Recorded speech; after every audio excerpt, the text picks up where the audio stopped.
സ്വർഗീയ ഗേഹത്തിൻ മാർഗമതിൽ ആത്മീയമാം ജീവനായി. സ്വർഗീയ ഗേഹത്തിൻ മാർഗമതിൽ ആത്മീയമാം ജീവനായി.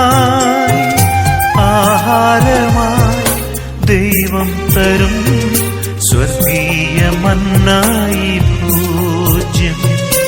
ആഹാരമായി ദൈവം തരും സ്വർഗീയ മന്നായി പൂജ്യം.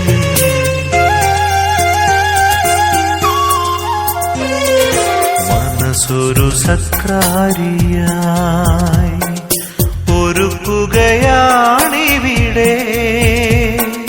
മനുഷ്യപുത്രൻ തൻ തിരുബലിയെ ഓർക്കുകയാണിവിടെ.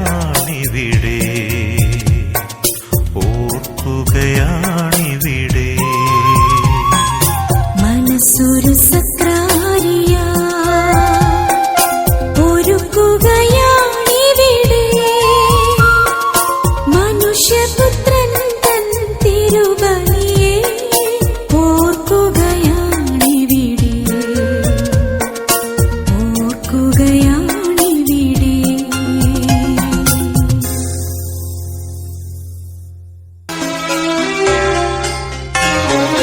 മനസ്സൊരു സക്രാരിയായി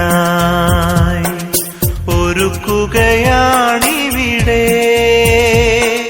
മനുഷ്യപുത്രൻ തൻ തിരുബലിയെ ഓർക്കുകയാണിവിടെ. ഓർക്കുകയാണിവിടെ. മനസ്സൊരു സക്രാരിയായി ഒരുക്കുകയാണിവിടെ. മനുഷ്യപുത്രൻ തൻ തിരുബലിയെ.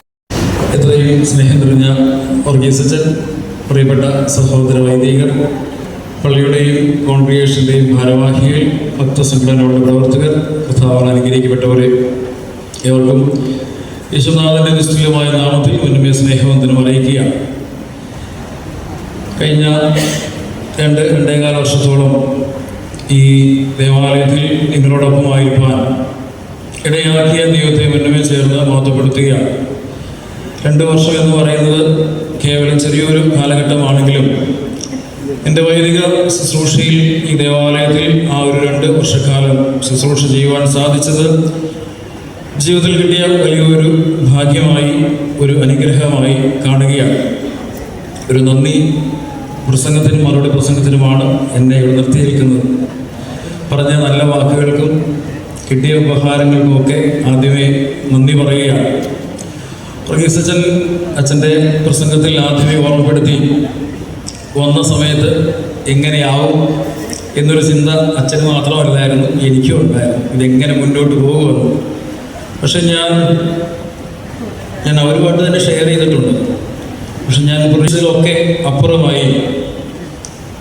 ഞങ്ങൾ 4 പേരും തമ്മിൽ ഇത്രയും സെറ്റായി പോകുമെന്ന് ഞാൻ ഒരിക്കലും പ്രതീക്ഷിച്ചില്ല.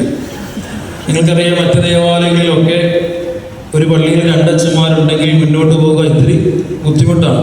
ഈ അച്ഛന്മാരെ തമ്മിൽ തെറ്റിക്കാൻ ഇടവക്കാർക്ക് പ്രത്യേക താല്പര്യം ഉണ്ടാവും. പിന്നെ അങ്ങനെയുള്ള കുറേ പരിപാടികളൊക്കെ ഉണ്ടല്ലോ. ഒരു പള്ളി 2 അച്ഛന്മാരുണ്ടെങ്കിൽ 2 അച്ഛന്മാർ 2 ഗ്രൂപ്പിലാക്കുക. കുറച്ച് പേര് അച്ഛൻ്റെ കൂടെ കൂടുക, കുറച്ച് പേര് മറ്റച്ഛൻ്റെ കൂടെ കൂടുക. അങ്ങനെയുള്ള പരിപാടികളൊക്കെ ഉണ്ട്. പക്ഷേ ഇവിടെ 4 അച്ഛന്മാരുണ്ടായിട്ടും ആ ഒരു അഭിപ്രായ വ്യത്യാസമോ ബുദ്ധിമുട്ടുകളോ ഒന്നും കൂടാതെ വളരെ നല്ല രീതിയിൽ ഞങ്ങൾ 4 പേര് ഈ കഴിഞ്ഞ 2.25 വർഷത്തോളം ഒന്നിച്ചു പോകുവാനായിട്ട് സാധിച്ചു. എന്നെ സംബന്ധിച്ച് ഈ കഴിഞ്ഞ 2 വർഷക്കാലം എന്ന് പറയുന്നത് ഒരു എൻ്റർടൈൻമെൻറ്റ് പീരീഡായിരുന്നു. വലിയ ഉത്തരവാദിത്തങ്ങളൊന്നുമില്ലാതെ ശരിക്കും ഒരു ആസ്വദിച്ച് എൻ്റെ ശുശ്രൂഷ കാലഘട്ടം പൂർത്തീകരിച്ച ഒരു സമയമായിരുന്നു ഈ 2 വർഷക്കാലം എന്ന് പറയുന്നത്. ദൈവത്തിൻ്റെ അനുഗ്രഹങ്ങൾ ഈ കാലഘട്ടത്തിൽ ഈ ദേവാലയത്തിൽ നിന്നും ഒത്തിരി പ്രാപിക്കുവാനായിട്ട് ഇടയായി. എന്നോട് ചേർന്ന് നിന്ന പ്രിയപ്പെട്ട വർഗീസ് അച്ഛൻ, പ്രിയപ്പെട്ട റോഷനച്ഛൻ, ബീസലച്ഛൻ, ഞങ്ങൾ 4 പേര് തമ്മിലും നല്ലൊരു സഹോദര ബന്ധം, ഒരു സ്നേഹബന്ധം വന്ന നാൾ മുതൽ ഇന്ന് വരെ തുടർന്നും ആ ഒരു സ്നേഹബന്ധത്തിൽ മുന്നോട്ട് പോകാൻ ദൈവം ഇടയാക്കട്ടെ എന്ന് പ്രത്യേകമായിട്ട് പ്രാർത്ഥിക്കുന്നു, ആശംസിക്കുന്നു. എന്നോട് കാണിച്ച സ്നേഹത്തിനും കരുതലിനും പ്രിയപ്പെട്ട സഹോദര വൈദികരോട് പ്രത്യേകമായി നന്ദി പറയുകയാണ്. അടുത്ത നന്ദി പറയാനായിട്ടുള്ളത് പ്രിയപ്പെട്ട ശുശ്രൂഷക സംഘമാണ്. നാൾ മുതൽ കാണിച്ച എല്ലാ സ്നേഹത്തിനും കരുതലിനും ആരോടും ഒത്തിരി ദേഷ്യപ്പെട്ടിട്ടും ഇല്ല എന്നാണ് എൻ്റെ വിചാരം. എന്നിരുന്നാലും 1-2 പേരോടൊക്കെ ചെറുതായിട്ട് ദേഷ്യപ്പെടേണ്ടി വന്നിട്ടുണ്ട്. അത് ആ ഒരു സാഹചര്യത്തിൻ്റെ സമ്മർദ്ദമായി കണ്ടാൽ മതി, അല്ലാതെ ഉള്ളിലൊന്നും വെച്ച് പറഞ്ഞതൊന്നും ആയിരിക്കുന്നില്ല. പ്രിയപ്പെട്ട ശുശ്രൂഷക സംഘത്തെ നന്ദിയോടുകൂടി ഓർക്കുന്നു. പ്രിയപ്പെട്ട ഗായക സംഘത്തെ നന്ദിയോടുകൂടി ഓർക്കുന്നു. പള്ളിയുടെ ഭരണസമിതി അംഗങ്ങൾ ഈ നാളുകളിൽ തന്ന സ്നേഹത്തിനും കരുതലിനും പ്രത്യേകമായി നന്ദി പറയുകയാണ്.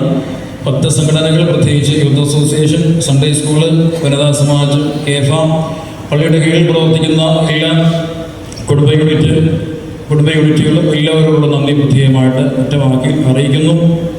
ഞാൻ അടുത്ത ഞായറാഴ്ച പുതിയൊരു ദേവാലയത്തിൽ ചാർജ് എടുക്കണം. 30-ാം തീയതി ഇവിടെ നിന്ന് പോകണം. നിങ്ങൾക്കറിയാം, നാട്ടിൽ നിന്ന് വ്യത്യസ്തമായി ഒരു സാഹചര്യമൊക്കെയാണ് എന്ന് അറിയാം. എന്നിരുന്നാലും നിങ്ങളുടെ പ്രാർത്ഥന ഇപ്പോഴും കൂടെ ഉണ്ടായിരിക്കണം എന്ന് ചോദിച്ചുകൊണ്ട് നിർത്തുന്നു. ഇതുവരെ കാണിച്ച എല്ലാ സ്നേഹത്തിനും തന്ന കരുതലിനുമൊക്കെ ഒരിക്കൽ കൂടി നന്ദി പറയുകയാണ്. നിങ്ങളുടെ പ്രാർത്ഥനയും ബലഹീനനായ എന്നെയും എൻ്റെ വൈദിക ശുശ്രൂഷയും പ്രത്യേകിച്ച് കുടുംബത്തെയും ഓർത്ത് പ്രാർത്ഥിക്കണമേ എന്ന് ഓർമ്മപ്പെടുത്തിക്കൊണ്ട് നിർത്തുന്നു. ദൈവം അനുഗ്രഹിക്കട്ടെ.